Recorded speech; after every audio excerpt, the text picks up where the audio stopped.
He's not Bob Gray. Not Bob Gray. I'm not Bob Gray.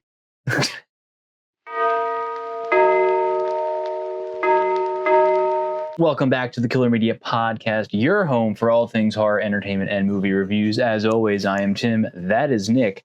And today we have a very exciting episode. Very exciting. We got The Shining, and we got Welcome to Derry, the final episode of season 1. Yes, episode 8, Winter Fire. Your hair's winter fire. January embers. My heart burns January there too. embers? Yeah, my heart burns there too. Before we get into all of that excitement, don't forget, well, it's closed. The giveaway is now closed. Boop. Now, there won't be a giveaway winner in this episode because we are recording this early. So stay tuned later on today, Saturday. We will pick a winner and reveal it at some point after this video has been released. And you could be the lucky wiener. 3 of you could be. So, 3 lucky wieners. One last good luck to you, because at this point you still don't know. And congratulations to that winner. Thanks for playing. Thanks for playing. Make sure you read those comics. They're fantastic. All right. I guess we can just jump right in now. We don't have a stout. We're not going to have one for the Christmas episode. I just didn't have time to get any more. CBL podcast They shut us down. They struck us. They're pissed. They copyrighted us. Yeah. Nah, we're playing. We're playing. We did the 2 of them. That's enough. So we'll start with The Shining, and then we'll end with Welcome to Derry. Shine bright. So, diamond. As everybody knows, The Shining is my favorite horror movie. And when I heard it was coming back in IMAX, I was over the moon. I'm like, no way. I can experience this on a large screen with some good sound. Oh, yeah, that shit was loud. You have seen it before. Yeah. But this is probably the first time you've seen it in a while. Yeah. Okay, yeah, it is. All right. So yeah, we'll jump into it. We're not going to go through the movie. Everybody knows what the movie is. So we're just going to, I guess, discuss our experiences. And since it's been a while for you, if you have any questions, because I know it could be a very confusing movie. And it's very conspiracy heavy. The first time I watched it, I had to look into it more to understand it. Right. Especially the first time watching it. Mm-hmm. First time watching it, I guess not that I didn't think the Overlook, I guess I overlooked that the Overlook Hotel it's kind of haunted, but it's got The Shining. Yeah, the hotel itself has the shine. Isn't that a wild theory? Inanimate objects can have shine. That's what Dick says. That's what Dick says. I don't even really think that's a theory. It's true. Kind of what it is. It is, yeah. And it feeds off of people with the shine, and it gets more powerful. That's why Wendy was able to see all the horror shit at the end, because it sucked out all the energy, not all of it, but a lot of the energy from Danny and Jack, because the Jack has the shining as well. He does, right? Because it's passed down. It's like through genes, the shining ability. It gets passed down. So he passed it to Danny. Can it ever skip a generation, or is it always passed down? It might. Because Dick Halloran and his grandma both have the shining. He says that she didn't have the. I think we learned in Welcome to Derry that she didn't have it as much. But they can hold conversations just in their head. So there are different levels of power rankings. Yeah. And if you watch Dr. Sleep, the sequel, saw that once. It goes way more into a while ago. So it goes way more into it. And it's a nice closure to The Shining. I know Danny's strong.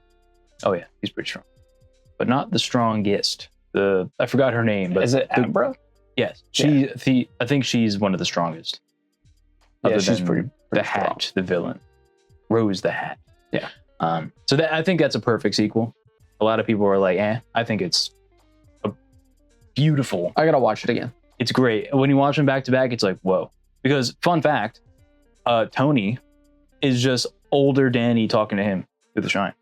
That's like, he's, I guess, trying to warn him, I guess. So that's him communicating to his younger self. Yeah. Pretty cool. Why is Tony, because he doesn't come out, and he doesn't want anyone to know about it. I'm assuming. I think that's just how he's interpreting how he's hearing. I'm assuming Tony is similar to how Dick and Danny see the undead. I'm assuming Tony was a real person. No, I think Tony is how he's describing what he's the feeling of the shine. I don't think Tony's an actual. Again, so it's Tony his is an future actual self.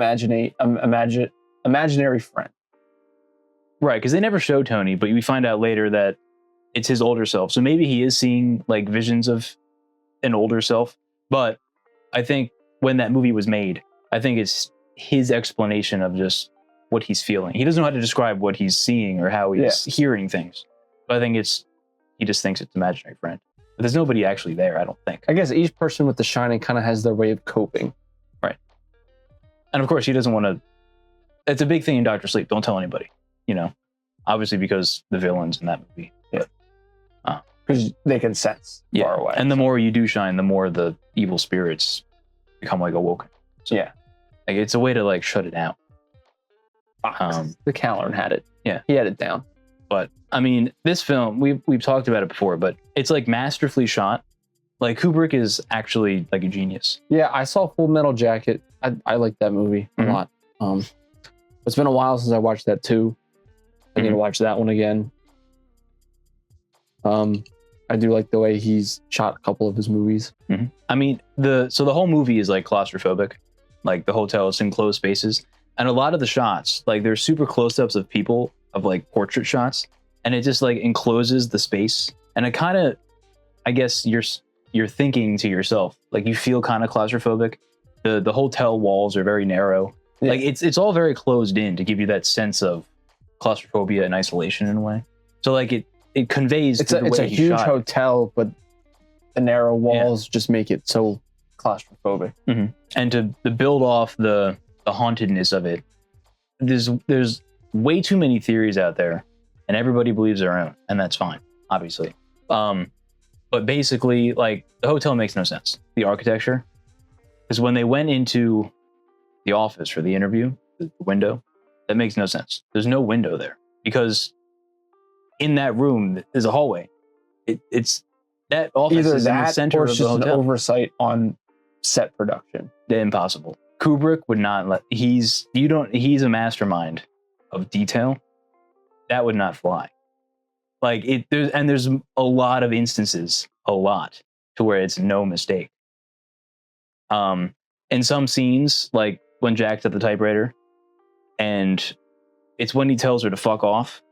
Like there's a chair behind him. It cuts away and then it cuts back and the chair's gone. Like it's not in the scene anymore.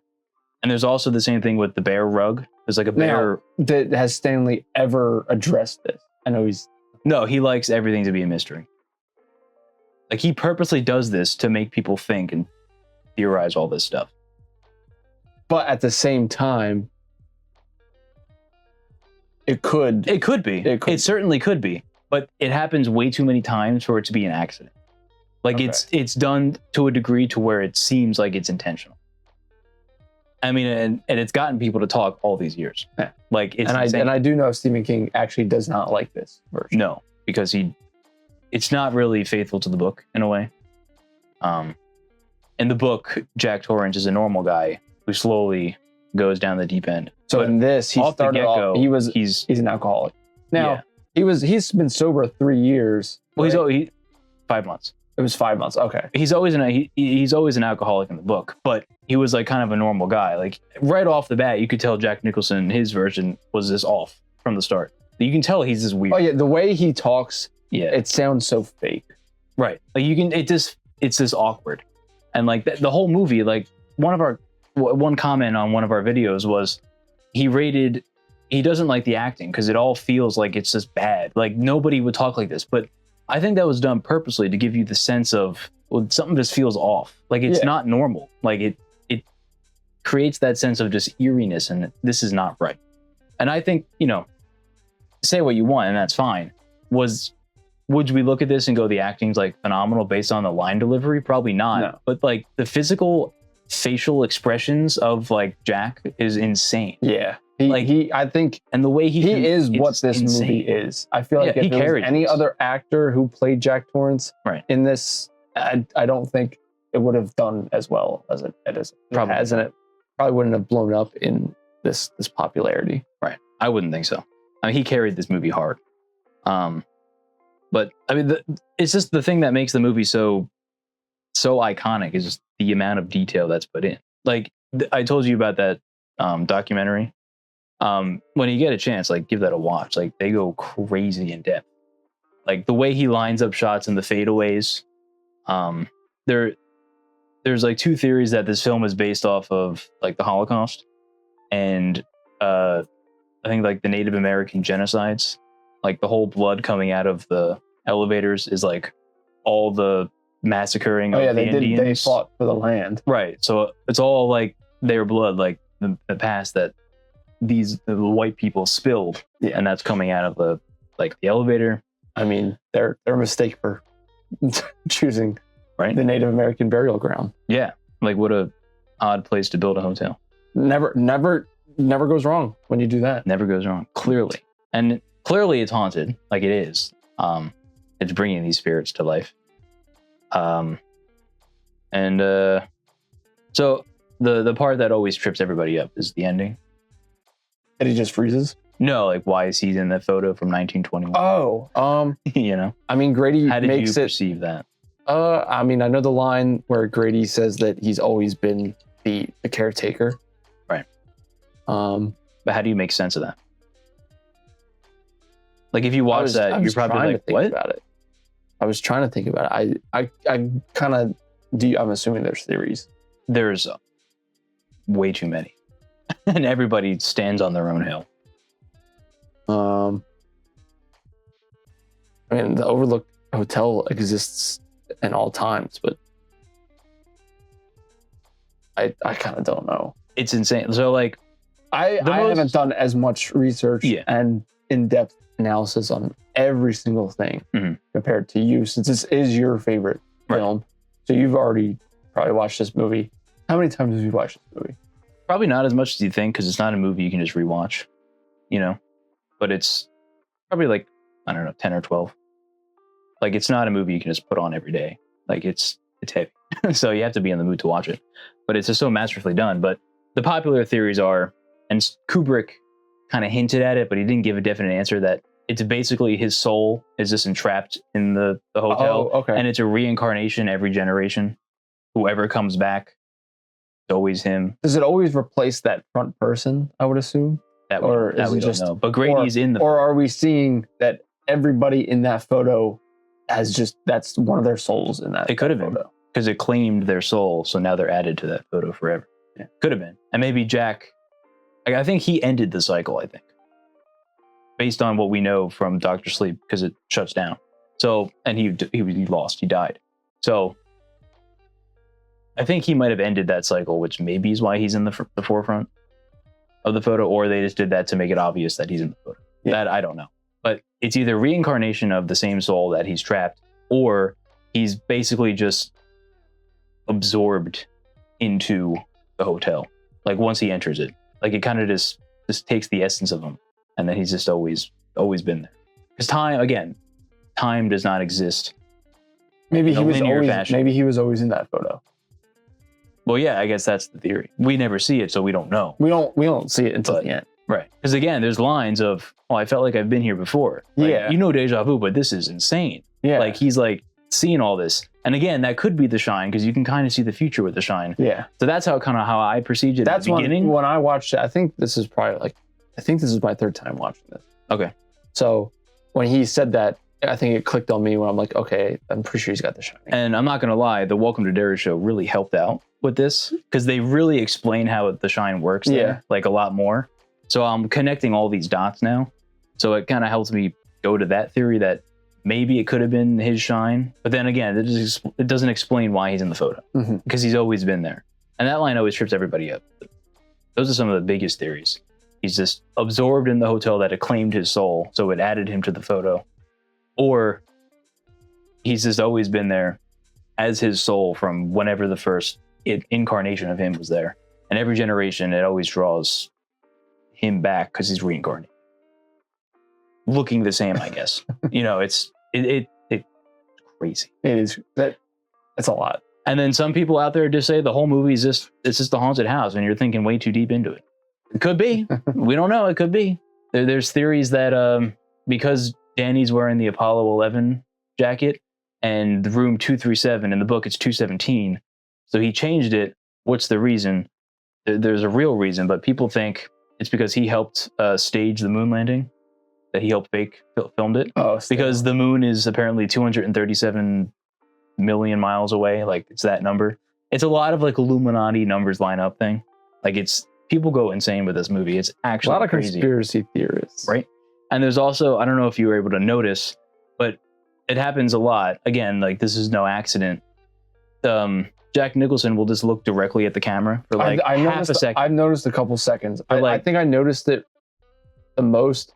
I think when he was, did he look at the camera when Danny's going into his room while he thinks he's sleeping, and then he gets up and looks at it? Mm-hmm. Yeah, I think that's the one that I noticed numerous times. And then when he's talking to Wendy in the room and he leaves, he walks out like pissed off. He's like looking at the camera constantly, and then he walked out of the room.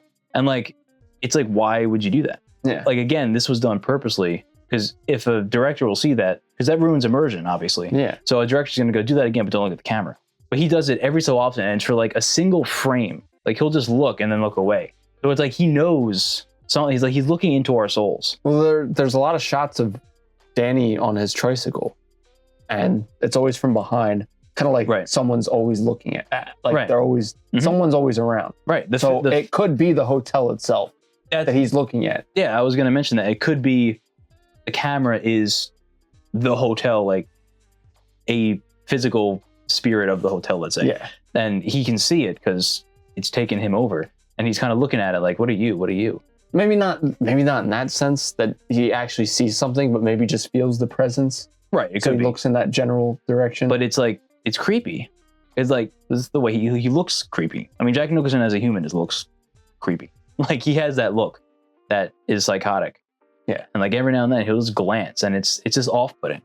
Grady's also an interesting character because he's the past caretaker, and then he also kills his family.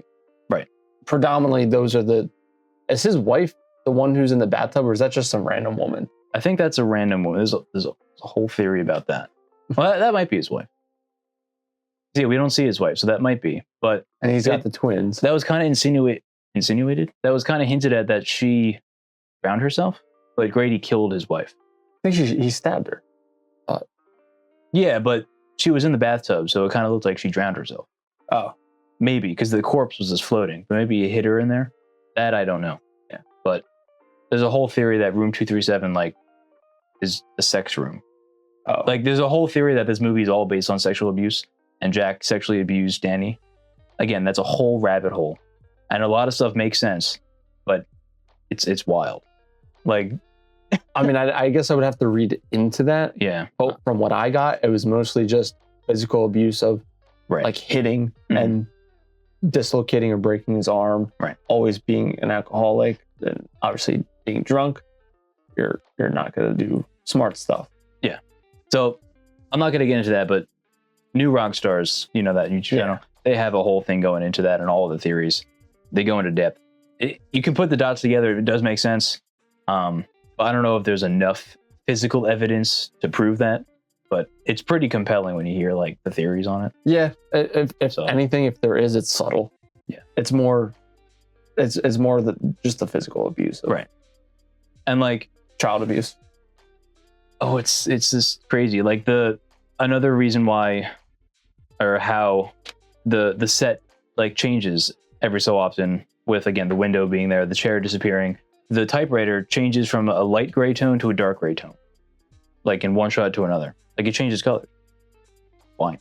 Like again, it's these little things people pick up on. The TV that Danny's watching, not the Roadrunner, but when he's looking for his fire truck, when he's like, "Mom, can I go get the fire truck?" Yeah. It's plugged into nothing, and it's on. It's like, what? Like a lot of stuff is weird, and again, that's to explain maybe the hotel is haunted and. Maybe the whole thing's a dream. That's a theory. Now, this stuff only really happens when it's the caretaker's turn because it's just alone. So if there's so many people, I feel like not that the house goes into hiding, but I think it kind of just doesn't want to show itself. Like it kind of only there's like if the hotel does this when it's only like one person or a caretaker, Mhm. the house isn't gonna raise any suspicion. Yeah, that again, I don't know exactly why. Because did they say it was last cycle, like last Christmas, I guess, or winter, when it was Grady who did it, or was it years ago? I forgot. Because if it happens every year, Yeah, they would know something's up. But it seems to only happen once so far. Like they Yeah, don't so I'm mention not any sure. other occurrence, but maybe it happens every so often and not every single year. But it's whenever he's reincarnated, I guess, as his soul, now and it draws him back. Dick Halloran has supposedly been at this hotel for a pretty while. long time, So he should know what's up. so 'Cause he can see it. obviously he knows there's something up with the hotel, but I think he's got a lock on The Shining in general. Oh, yeah. So it does. His mind is pretty clear, Mhm. thanks to that root, Yeah. the herbal root. The Matern route. Yeah, we'll get into that. So, but at the same time, I guess it kind of, I guess that's pretty much. I guess it kind of explains it. It does. Yeah. It calmed it, so he's not seeing all these things. Right. Danny has yet to master it. So as soon as he's here, Mhm. Jack obviously is an alcoholic. He doesn't even know that he even has The Shining. Right. Oh yeah, and that's another way to explain why he never saw anything before, because he's an alcoholic, and we know alcohol suppresses the ability. Yeah. Like it shuts the voices down. 5 months sober, and Right. as soon as the 5 months, like in that Exactly. time, he goes. It kind of draws him Right. to the hotel. And the second he's at the bar with Lloyd, Yeah. the bartender, of course, that's the first spirit he- he sees. did he he- literally sold his soul. Was it me mishearing? But he says Moyd too sometimes, or does he always say No, Moyd? it's always Lloyd. Oh, I thought maybe he misspelled. Like he did it on purpose, like as think just so. because he was slurring his words, pretending like he doesn't actually get drunk, but it's just Right. pretend like he Yeah. thinks he's getting drunk. But yeah, I mean, it's fitting for his character for the first spirit to see is the bartender, Yeah. and he literally pays with his soul. He literally said, "I'll give my soul Yeah, for a beer," and that, I guess that's his way of saying, "All right, well, the hotel has claimed you." It's fuck you. and that's when everything starts to go south. Yeah, So like that's the point where the hotel's like, "All right, I have you now. You sold your soul. We'll do that exchange," and now he's fucked. didn't It's go just- well for him. It's just so good. And then, as the movie goes on, things get progressively worse because the shine is sucking the spirits out of him, the hotel. Suck the wound. Suck the wound. Yeah, I like the way that they portrayed Grady. Like now we see Jack figure out that it's Grady. And haven't I seen you before? Yeah. And then the next time we hear Grady, we don't see him ever again, but we hear him through the door. Oh, yeah. He So- opened the door. Yeah. yeah. And that's when you know this is not just like spirits in a haunted house. Like there's another level to this. Somebody let him out. Who? It has to be Grady. And it's the hotel did it, technically. Yeah. Like it let him out because it's alive. Like I'm sure, like, again, the first time I saw the movie, I don't know if I can like remember. I was probably confused out of my mind. But like back in the day when, this was like a first of its time. When that happened, everybody's probably like, whoa, like what's going on? Like that was probably a mind-blowing moment. Because I'm sure not many people had read the book at that time. Well, again, I don't think that happened in the book. Exactly. true. Like it's not a one-to-one. At the end of the book, Dick Halloran never dies, and they blow up the hotel. Like they blow it up. Oh. They set it ablaze. That happens in Doctor Sleep, but in this one, it's changed so much to be more of a haunted house story, I guess. And a slowly decay of the human mind.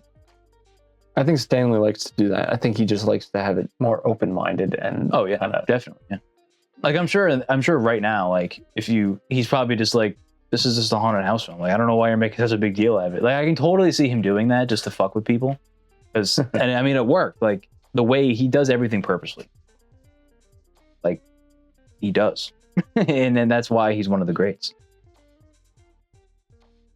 And again, if you say you don't like this film, you cannot like it, but give it another watch. It's probably because you don't really understand. And that's not trying to be like mean, but like it took me a while. People tend to not like things that they don't understand. Right. Like if you're confused by it, it doesn't make it bad. Try to learn why it's so good. And if you dive into the rabbit hole, it might make it worse for you because like, oh, there's too much stuff. Like this is too convoluted. But if you subscribe to some of the theories, like it's pretty wild. Like it's like mind blowing how every scene is like thought out perfection and how it all lines up. Like it's amazing that someone has a mind to do this. It really is. Yeah. Is it? I don't know if it's in my top or not, but it's a great movie. And like it's a slow burn. Yeah. But it doesn't feel like 2.5 hours. No, I think the way Jack Nicholson portrays Jack. Yeah. The way he speaks, it kind of grabs your attention. So you're always kind of like, there's always something off. So it doesn't really feel like the slow burn is a pretty good slow burn. Mm-hmm. It's not like dragged on, right? In my opinion, because everything something's happening.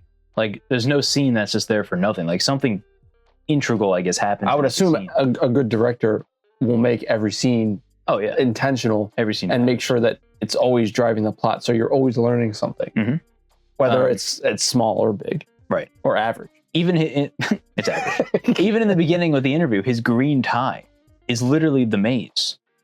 Like if you look at his tie, like it's engraved in little tiny rectangles, and it like builds the maze. And it's like the attention to detail that everything that the hotel is calling him there, like he is the hotel, like in a way, like it's insane. I'm using the word insane a lot. I haven't pointed, but I'm now saying insane a lot. Now that you acknowledge you didn't point, I'm going to point. I'm going to start pointing. Now we're going to start pointing at Welcome to Derry. Yeah. So that'll conclude. But yeah, it was a great seeing it in IMAX, honestly. Yeah. Did I have one thing to say? You probably do. I have a lot of things to say, but it's hard to combine them all and talk about it. I think I said all I want to release. I want to go to Ohio. I think that's where the Overlook Hotel is. The real hotel. The exterior shots is real.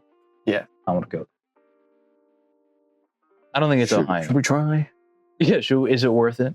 Haunted? Oh, the real reason that he changed the room number to 237 is because in the actual hotel that they like filmed in, they didn't want people to be scared of that room. So they said, just change it. Like to a number that doesn't actually exist in the hotel. Exactly. There's I remember reading that. 237 is not a room in that hotel. So they don't want to associate that and have people be like, I don't want to go in that room. But to be honest, I think a lot of people would want to go.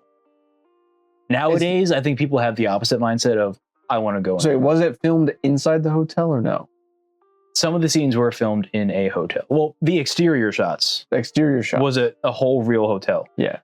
All the insides is all sets. Oh, okay. But they didn't want the exterior hotel to be associated with 237 because it doesn't. No one's gonna freaking know. Or 217. I hate that. Is a room in that hotel, but they don't want to associate that because you wouldn't know that they didn't film in that hotel. Like again, it's a movie, so you don't know it's a set because it looks real. Yeah. And everything is symmetrical. Kubrick has a way of making everything symmetrical. Like everything is easy to look at. He's a great director. I think he's a great director. I think he did a pretty good job. All right, that'll be The Shining. Fantastic experience. It's probably out of theaters now, but if you saw it in IMAX, what did you think of it? There we go again. So what did you think of it if you saw it in IMAX? Is it one of your favorites? We already know some opinions based on our hot take episode, but if you're tuning in now because you're new, because we are at 293, we got a lot more than we had. I think we were below 100 when we did that hot takes episode, to be honest with you. Probably. Yeah, let us know how you like The Shining. Is it in your top 10? It's my number 1 next to The Thing. The Thing. They're both fantastic. They really are. All right, so let's go to Welcome to Derry, the finale, which blew my fucking mind. It blew everyone's really mind. No one actually kind of knows what's going on now. No, but some people claim to think they really do. I don't know if you've find out. Caught up with all like the threads posts that I've been putting. Yeah, I have. Like I'm trying to stand on like the hill that like makes sense to me, and everybody's like, well, you're just stupid because that's not how it is. But like they don't give reasoning, and they try to, but the logic is so confusing because timey stuff, it gets confusing. It does. And like, sure, people can understand it, but you can't rationally think of it logically because it doesn't make sense within logic because it's out of logic. It's weird. Anyway, we're going to give, well, I have a rating of the entire series out of 10. Do you? Can you give one? I think I can give one. All right. Welcome to Derry. It's Andy Machete's shot at a TV show for the world of it. Our scores out of 10 in 3, 2, 1. 8.9. 9.5. This show is fantastic. Everything. Is it a hard 8.9? It's probably borderline. It probably can fluctuate. Yeah. No, this film feels like a film. Yeah, it really does. Especially if you're like, the next episode is going to be an hour and 45 minutes. That was a typo that I misread. I didn't misread it. They fucking typoed it. Blame them. That would have been sick though. If that was an hour been fun. Of just. But again, watching that episode, I don't think I could have handled more of that. It was just so much. Like, are they gonna have a fire draw out for an hour? Like, it's. I don't know what more they could have done. But this episode, it's tough. I still think I like episode 7 the best. This is a very close second. And this is the proper way to end a show. You don't leave anything open of a massive cliffhanger of what's going to happen to that character. Obviously, we know the future, but they tied all the storylines together 100%. Maybe minus Lily. Yeah, that's one of the things. We don't really know what happens to her. My overall opinion on Lily's character was they started off with having her as the main character because she was tied to Maddie. Mm-hmm. But then it kind of went nowhere as soon as, the only instance that she kind of grew on me was like the pickle scene. So I was like, okay, we're going to follow her more. Mm-hmm. But then it ended up not actually really being her. I feel like she was the main character, but not the main character. It turned into the Marge and Will show. Yeah. Those are the two main, because those are the only people who are connected later on. Yeah. So they kind of focus on them. But yeah, I agree. Lily kind of became to be a nothing character. And at the end, all we see is her at her father's grave just catching up.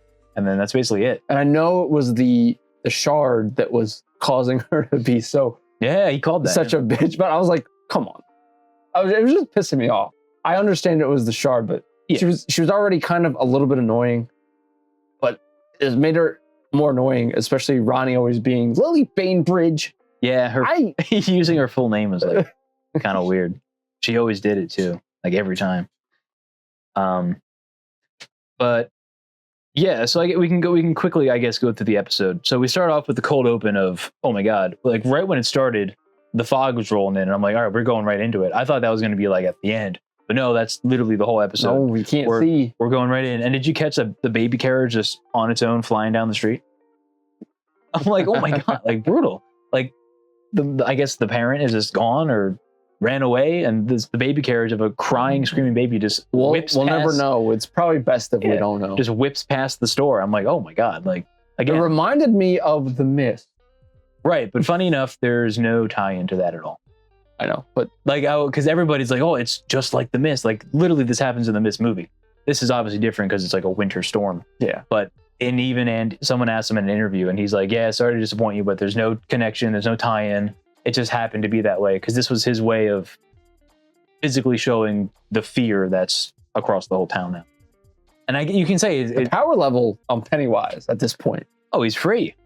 He's let loose. He can do whatever he wants now. But why doesn't he leave sooner? Yeah. We'll get into that. But potentially a big plot hole. Maybe. So the opening's insane. He goes to the school. He rips the principal's head off like a bowling ball. Holy shit. He just kicks it. First he freaking marionettes him. Oh yeah, he's like a puppet, and he's huge. He's massive. You see the size difference of the principal and I guess Bill's. I'm sure they made him larger and the puppet's smaller, but he's huge. I think he's like 6'7", I think, or 6'10", like in the show, like Pennywise. Like that's how tall he is. It's massive. Yeah, he uses him as a puppet, and then he sticks his fingers in his eyeballs, rips his head off, kicks it, and then chucks the dead body in the crowd of kids. Like, holy shit. Did he even eat him at this point? No, he didn't. He just was like, I'm just going to kill you. Yeah. Well, again, I guess that's what he could have done to Marge. Yeah, I guess he's full. He already completed his cycle. So now he was going to sleep. People. And so he sings a nice song. I mean, we get that from mid-chapter 2. We get it back. He sings. That's kind of nice. And then at the end, he just deadlights the entire group of like 15 to 20 kids. And that's the opening. I'm like, all right, we're in for a wild ride. Yeah, Yeah, then we open up, and this whole episode, the way I explain it, you wouldn't know. But the entire episode is basically The fuck is that supposed to like mean? all three Lord of the Rings put together.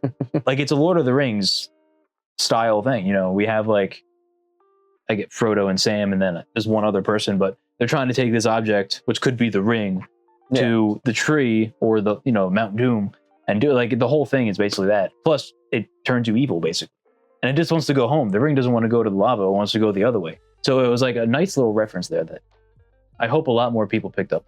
That was like a cool little Easter egg.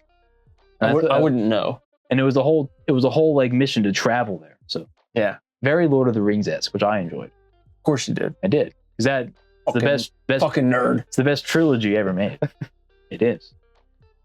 So we get that, and then the military's plan he's kind of free now, so the military's plan now is just to stop them. Yeah, the adults from fucking up their plan. I forgot about the military until they showed up, and I'm like, oh my god, I forgot they were there. They're really still trying to let this thing go loose. Like they're not letting up. After they see what's happening, they're evil. They're just evil. following orders. But yeah, I guess. Really but like, really, like they're evil. I think one of the coolest shots is all the shots of the kids just floating in like the winter fog. It just literally just floating. Kind of reminds me of like little the Pied Piper. Yeah, he literally like Pied Lures Piper'd children. He's playing in a whole line. He's playing a trombone the music or something. It's not a piccolo, but it's a Yeah. trombone. Similar idea. He's not playing very well though. No, he's just kind of playing. Even Bill Skarsgård, he's like, "Have you ever played one of these before?" And he's like, "Nope." And he's like, I was just playing it." It's like, I'm just gonna play it, like just blow into it and see what happens. So it was kind of funny. So he actually didn't like learn how to do it. Which I think that makes the character greater. Mhm. If he was playing like a good tune, I think it's better that he's just playing this horrible tune that he doesn't bother to try to learn. Even though he's Pennywise, he probably could. Oh yeah, but he doesn't care. Right. He definitely could. I guess Bob Gray really didn't know how to, because I'm assuming Pennywise is bound to somewhat. He's omniscient, but at the same time, he's still bound to whatever shapeshift he turns into. Right. He has to abide by the laws of reality of what he is. They explain it in chapter 2. Yeah. Basically, the kids are just on the mission to stop it by putting the shard, because the gate's broken. They got to put the shard to the furthest point away, which is on this giant decrepit tree. Kind of reminded me of the Harry Potter tree. It's called the dead tree. Yeah, the dead wood or something. The dead wood, yeah. It reminded me of the Harry Potter tree in... Was it the third? Yeah, it's Prisoner of Azkaban. Yeah. I don't know. There's one scene where like he turns into the werewolf and there's a tree. They go into the tree. It reminded me of that. It kind of looked like decrepit, whatever. So they have to put the shard there. I thought they had to bury it, but I guess they just have to poke it. Yeah, they said bury it. They said bury it like the others, but maybe it's on an elevated space, maybe. But they literally just have to touch it, and then that's it. Spoiler alert, they do it, obviously. So we kind of called that they were going to probably replace. There was no other way for them to contain it. Right. So just like we said, he was the best of both worlds. He did win, and then he kind of lost. But at least he won. He was free. He did go on his own terms, but then they fucked it up and they woke him up. So, best of both worlds there. I'm not mad about it because they did it in a good way. If the military was just more strategic, they probably would have been able to do something. They probably could have saved it if they just killed everybody. Yeah. Clearly, they don't care about military law anymore. Like, no. I'm sure they do to a degree, but if they're in their way, I'm sure they would have just killed them. I still kind of don't understand what the military's plan was. Like, they really thought. He really thought. He really thought. He thought it. He thunk it. But he got what he deserved. And he got his comeuppance. He stayed alive for far too long. He got his comeuppance. And then Dick doing all the work of keeping Pennywise at bay, kind of giving him a taste of his own medicine. Yeah. So instead of... Tastefully. I didn't think it was like... No, it was done well. Yeah. It was done really well. It was... Same idea of it chapter 2 when they just bully him to death, but they did it in a better way because they're gaslighting him in a memory he actually has. And they show, we already know Dick is a pretty powerful shiner. Yeah, he's a shiner. He's a shiner. But this, what root is it called? The Maturin route. The Maturin route. The turtle. Yeah, it makes sense. The Maturin. He's hopped up on turtle, which we already know that the turtle is the signal is its brother. Its brother. Yeah, it's brother and his the turtle kind of is in this. Also, one of the kids was the mascot of the turtle. Yeah, I forgot his name, Barney the turtle or something like that. But yeah, again, he was always the turtle. Which again, people are like, maybe that's actually the turtle like watching over them. That's could be. So, but yeah, he takes that route. So he's hopped up even more. Right. So he's able to kind of contend with Pennywise for a bit, until the military comes. And to further with that route, he now understands the entire Macroverse. Like, he's awoken to what it is. Because when they showed where he saw the shard and it like went into the bag and all the like electricity or whatever. Oh yeah. Like, I thought that was a really great, awesome shot. The transition. I kind of have a little. It kind of plays back into The Shining, I think, with Tony and the mouth and the kind of the same way in a way. Maybe that's what I got, especially watching The Shining. Mm-hmm. And that was on a Saturday, so that was pretty much the next day watching this. Like, that could be a nice tie-in, or not a tie-in, but a reference to that. There's so many references to all of their King's work. Like, it's crazy. What was I saying? Oh yeah, that he knows, I guess, the Macroverse. He knows how everything works. Obviously, he's just like Nick said. He has the help of the turtle, so his powers are more enlightened, I guess you could say. Yeah. To make him stronger. But yeah, that whole scene of Pennywise is getting pissed off. He's like, "I'm not Bob Gray," and he's just getting pissed off. He's getting gaslit to hell because Pennywise is the greatest gaslighter in the whole world.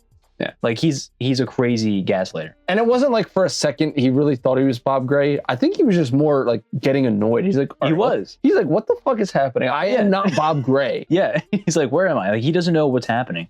So it was a great scene. And then obviously the military finds Dick, and then they kind of shake him up. And then when his shot went his hand, and it was obviously his hand, like it wasn't a white guy, and he noticed, and he was just like, he's like, all right, I got you. Like, this is not real. And then I like his line of just tricky, Dicky. And Bill Skarsgård is just fantastic. Before that, but Dick bitch slaps Pennywise. I mean, what an iconic scene. And then Pennywise kicks him out of the illusion. And then I just want to mention, again, he has that like scary face when he's about to eat Marge. Oh yeah. And like he's just frozen. That looks too good to be CGI. Like, I swear they have a real life mannequin of that. And if they do, I want it. But it's creepy as hell. So he wakes up out of that. But I guess before all this happens, we can rewind a little bit. The kids, they have the shard again and they fend off Pennywise. He's scared of it again. And his little like weird, creepy movement backwards into the fog is just like, ooh, this is creepy. I was kind of laughing when he's like running past them. Yeah. The first one, even my girlfriend was. We were kind of cracking up because he's like, woo! He's just having the time of his life. Yeah, just messing with these kids. He's free, and he's like, all right, this shard's not doing anything. Yeah, like I can be useful in quick successions, but I can't like face them, you know. But he can like kind of still creep them out, and then he's smart because he takes Marge away because she doesn't have the shard. Yeah, and then we get the sickest reveal ever. Now I knew immediately. When Marge said earlier in the episode, I want to kill this fucking clown, that's when I knew that's Richie's mom. That's the moment I knew. Because we theorized it, and we kind of knew, but that solidified it for me. I'm like, yeah, that's Richie's exact mom. Words from what Richie Exactly. says. That's his mom. Richie from chapter 1. Yes. Not dead Richie. Not dead Richie. But he does come back. So he does. That's when I was like, all right, you're Richie's mom. So the part when he said, I've always wondered how you taste. I thought that was going to be General Shaw. I still think that made total sense that it would have been Shaw. Yeah. So I wish he kind of said that to him too. Yes, maybe twice. But when he said, I've always wondered how you taste Margaret Tozier. Yeah, I was like, what the shit's oh my God. Not because it was revealed that he's Richie's mom, but because he knew her fucking last name in the future. Yeah. Like, how did you know that she's going to be a Tozier? Even though this is the past. Right. So that's what got me like, what's happening? Oh my God. And then he takes out the wanted poster, and my mind's just constantly being blown here. I'm like, what's going on? Then he kind of explains. Nice callback to one of Richie's fears was him going missing. And it's a hilarious thought to see that he's got so much beef with a child in the future that he's going after his mom to kill him. He's like telling on his mom. I mean, he's like, I'm going to tell on you. He's pissed off. Like that's a funny thing. Richie is really good at pissing people off. Oh, he is. With his joke. He is. And it's just funny. He's basically like telling on him to his mom when she's a child. He's like, your bitch son. It fucking killed me. And I just find that hilarious. But we get the reveal that Pennywise sees time all at the same time. So he's living every day of his life at once. It's kind of, I guess, a blip. Yeah, again, I don't know how it works in his mind. Is it literally like start to finish and then his life's over?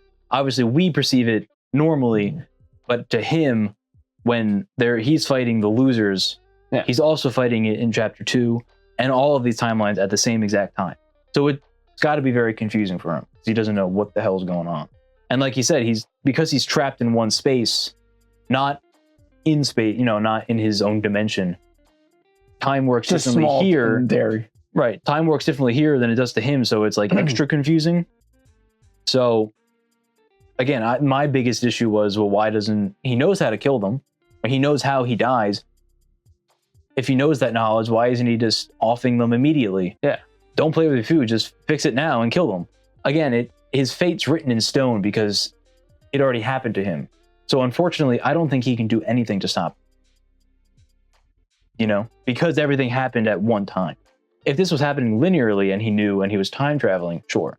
Yeah. But because it already happened, I don't think he physically can.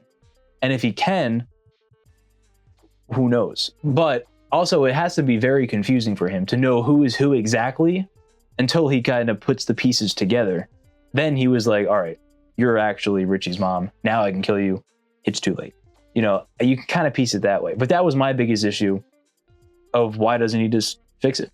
He knows how to do it. Why does he even attempt to escape when he knows he can't? Yeah, because if he knew that Marge was a Tozier, then earlier in the season, he could have just killed her anytime because she was still with the patty cakes. Right. And she would have been a lot more vulnerable. Mm-hmm. Or again, so I guess he really didn't gain back his huge omnipotence until he was free from that cage. That's another theory. He only got that when he was released because he only mentioned it after he was released. So maybe when the gates are enclosed, he doesn't have that mindset. I mean, it was a huge thing because as soon as he's like, all right, I'm going back to bed. Right. And he was fine hibernating. Yeah. He's fine with it because I guess he's like, I guess I'm stuck in this town, but I have fun here. Yeah. But as soon as that cage is free, maybe that opened up his ability to see the future again, and that's how he perceives time. Yeah. However, that can't be because in episode 4, he told Will that he would burn too because he saw his future. He knows he's going to die in a fire, plus the black spot. And Andy Muschietti confirmed that. Oh yeah, true. That he said if you missed it, then episode 8 will really drive home that he can see everything. So that defeats that theory. Oh, so yeah, I think that I really like the series, but putting this there kind of gives us this plot hole because, I mean, it's great to kind of theorize and all that, but it's a big plot hole because time travel, if it's not really time travel, but time in general is really hard to explain and to get people to kind of have one whole theory or kind of agree on the same thing. If the director is trying to get a point across and saying, they kind of have to go on record and be like, this is kind of exactly what it is. Right. And obviously, I think they will further down the line.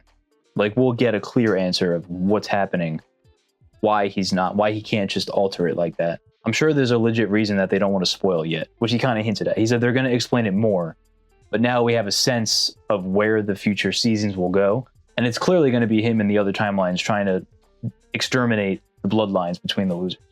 And I think that's a neat idea that it's always been the loser's lineage that eventually they'll get them. So also, I honestly think season 3, I think he will change time. I think it's going to happen. And I think that'll lead into a third movie.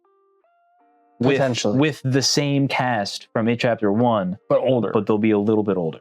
Again, it won't be 20, a little bit. It won't be 27 years older. They're definitely older. But I think it'll be he changed time, and they'll still have the knowledge that they defeated him, but he came back, let's say, sooner. Yeah. And I think they could do something interesting there. Obviously, there's a lot to flesh out there, but I think, because why else would you make this series of, like, why would we care seeing him just lose? We know how it ends. There's no stakes because we know he loses. So what's a way to make it interesting? They made it a point that he's trying to fix his own timeline. Why wouldn't you do it?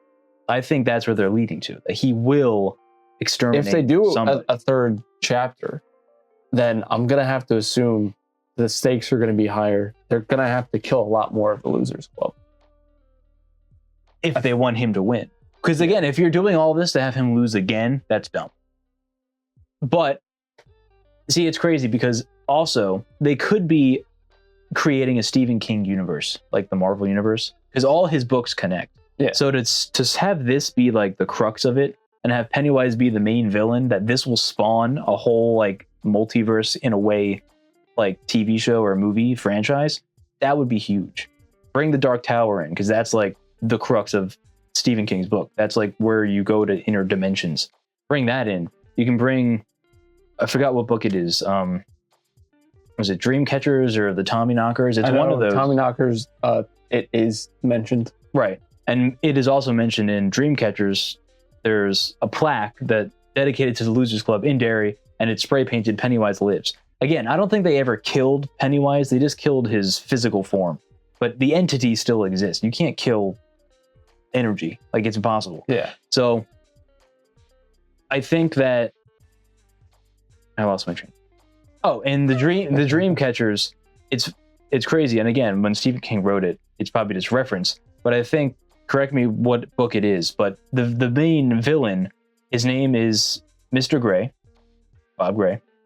He, oh fuck, I had this and now I forgot. He lives in Derry. It's Mr. Gray, and it's another thing they established in this season of Welcome to Derry. Something that it does, but basically it's like it's him, like in a different book, but classified as a different villain. Like, it's very, very similar. Oh. And everybody, when you add up those things, it's like, whoa, like that's the same character. Like, it's crazy. I forgot the last piece, but it was like the biggest piece. Forgot what it was. Damn. I don't know. It'll either come at another, maybe like at another time. Yeah. You'd be like, oh, all right. It'd be like 10 episodes in. I remember. Yeah. I remember. Yeah, when season 3 is already out. I remember. So I think they could be leading to something a lot larger. Why would you make this here? Why would we viewers, other than seeing cool scenes, why would we care? Because we I hope they do it tastefully. If it's going to be a whole multiverse or universe, not multiverse. I'm sure they could. Because I don't know. I don't want everything to be a multiverse, a whole universe. Yeah, I'm getting tired of that. Jason verse. Yeah, like it is getting pretty tiring. But I'm sure. I don't like that word. I just only think it works with the multiverse and Marvel and DC and stuff. Superheroes. Well, Stephen King invented the multiverse. He started with all his books. The macroverse. Well, yeah, but his own universe. Like, he started how everything connects. Beverly and Richie are in one of the other books together. Like, again, these characters live in his other works. Like, it's crazy. Insane. There's that word again. Insane.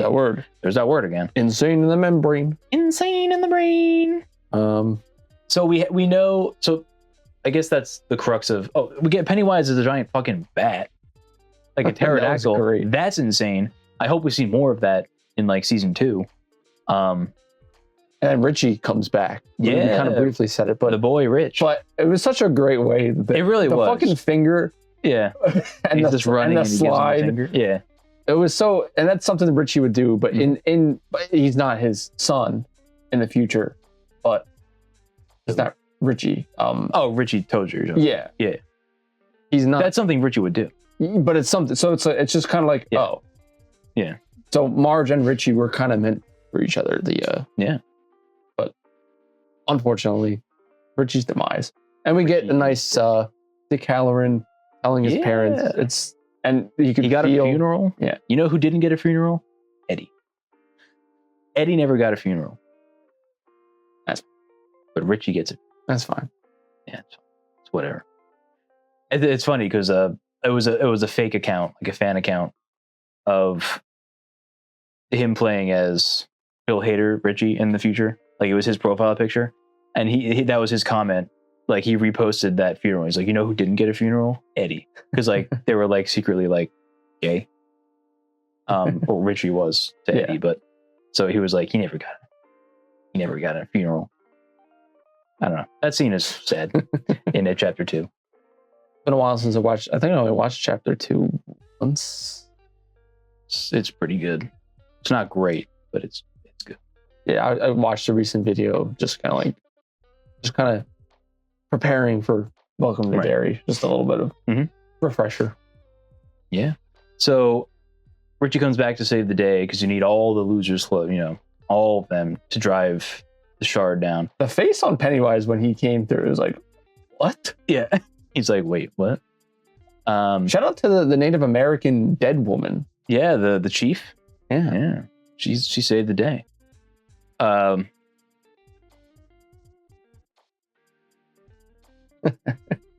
And there's so much to say, and we're going out of order. I'm trying to think. All right, and that is the episode. We will catch you next. I'm trying to think where we're at, or what we didn't say yet.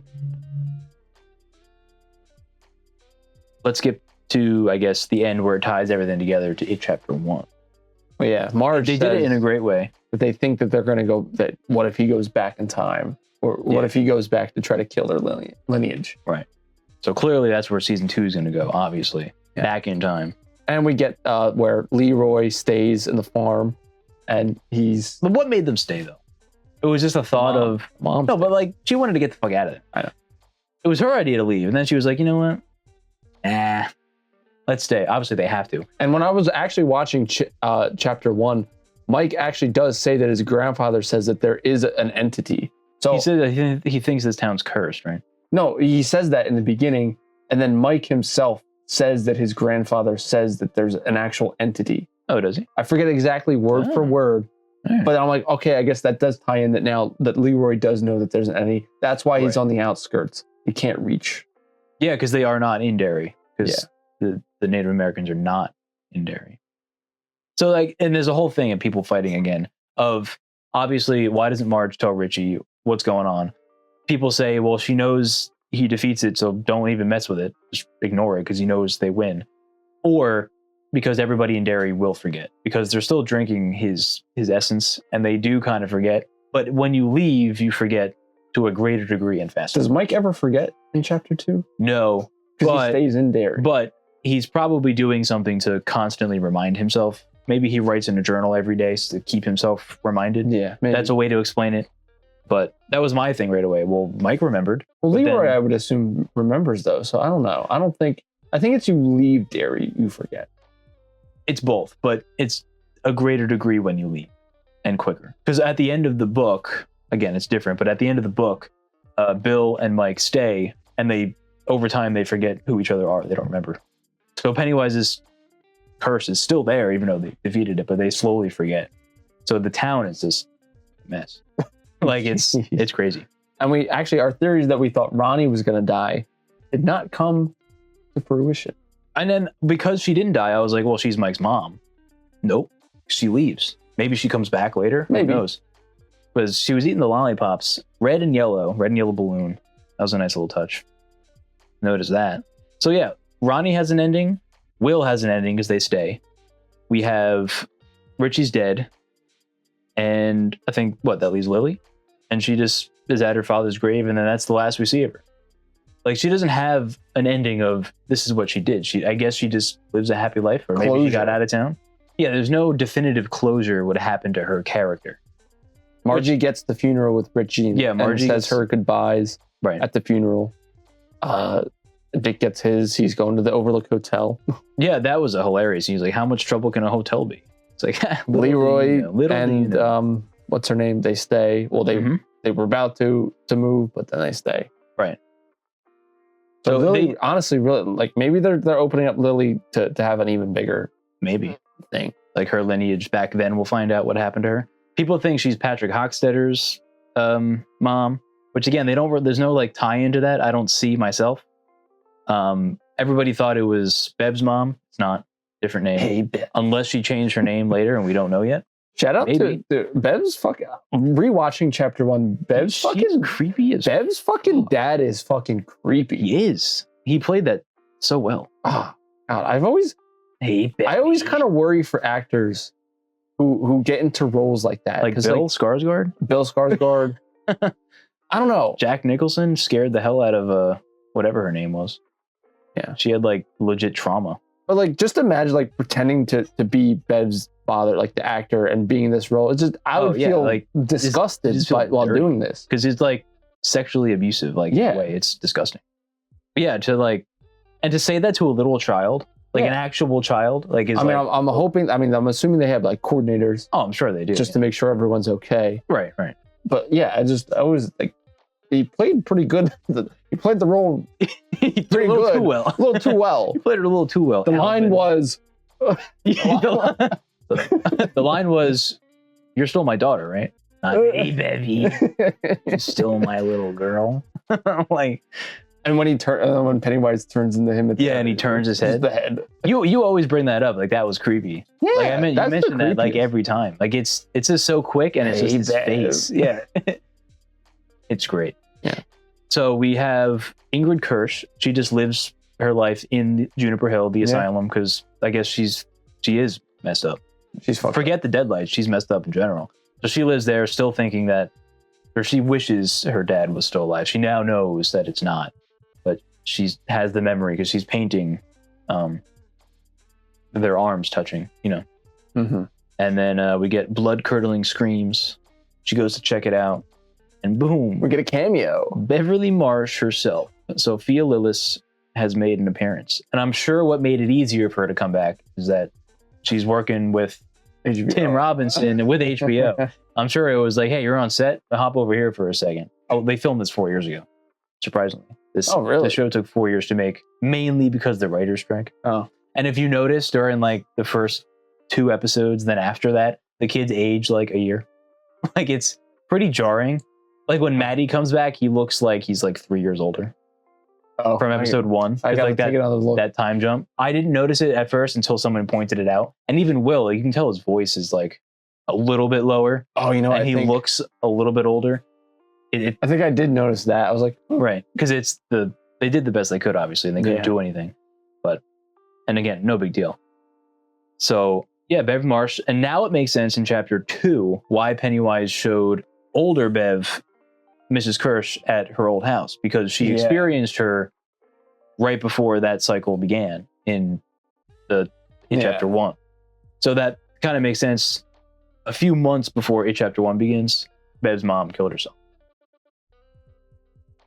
It was like a perfect tie-in. Now, will she play are they introducing her as a cameo just to connect it? Or maybe she'll have a bigger role come down later seasons if he messes up the timeline. Maybe. There's a lot to unpack here. Yeah. This show messed up my brain for a few days because I couldn't comprehend the time logic. Like you were saying, why doesn't he just kill her? He knows how it is. But it's been explained to me a lot of times to where there's a lot going on in Pennywise's head. He doesn't know what's going on. He doesn't know where he is. He doesn't know when he is. He barely knows who is who because it's all happening at the same time. He's dying at the same time. So he can't really comprehend it. Because even he says it himself, it's hard. Like, it's not easy. Even for it's not easy. Even for him. And I guess that's saying something. Yeah. If he's easily confused with that, we are fucking confused. Yeah. So that being said, can't wait for season 2. I need it now. Unfortunately, I don't think we'll see it until like October 27. Yeah, I will say I ended up liking the TV show more than I kind of maybe expected to. Not that I thought that I was going to hate it, but I really like this more than I expected. I mean, just like Alien Earth, we bring this up a lot. We do. This could have took a nosedive like crazy. It could have. Because they were starting off the series. Again, it's well made, but it was starting to look like It Chapter 1 until like they took a wild turn. Obviously, the last episode explaining all this, now the whole show will follow that. So it's vastly different. Yeah. So I hope they keep up that momentum and keep it interesting. They stuck to the lore. Yeah. Expanded on it in a really good way. And they didn't cheese it up by making Pennywise a pet. Like some they slapped them around a bit, but that was really brief compared to to how much power Pennywise pretty much had. Yeah. They tried to make him a pet with the lieutenant, the General Shaw. He tried to make him his little But we pet. knew deep down like that was never gonna happen. Yeah, no. Pennywise is no bitch. It's nobody. No, he's not Bob Gray. He's not Bob Gray. Not Bob Gray. I'm not Bob Gray. Maybe for a split second he thought, oh, maybe I am Bob Gray. Maybe that's actually like what actually happened, like in the past. Obviously, he wouldn't be confused, but maybe they found like Bob Gray's body and he's trying to act like he's him. So they bring him back to the carnival and then he just kills everybody. Maybe that happens. Maybe they actually try to wake him up and he's like, wait, Bob, you're still alive? And he's not actually him, obviously. And then they kill him. Yeah, could be. So maybe that scene was actually real, which made it seem like he was back in time again. Like it was because it was in his mind, so everything had to.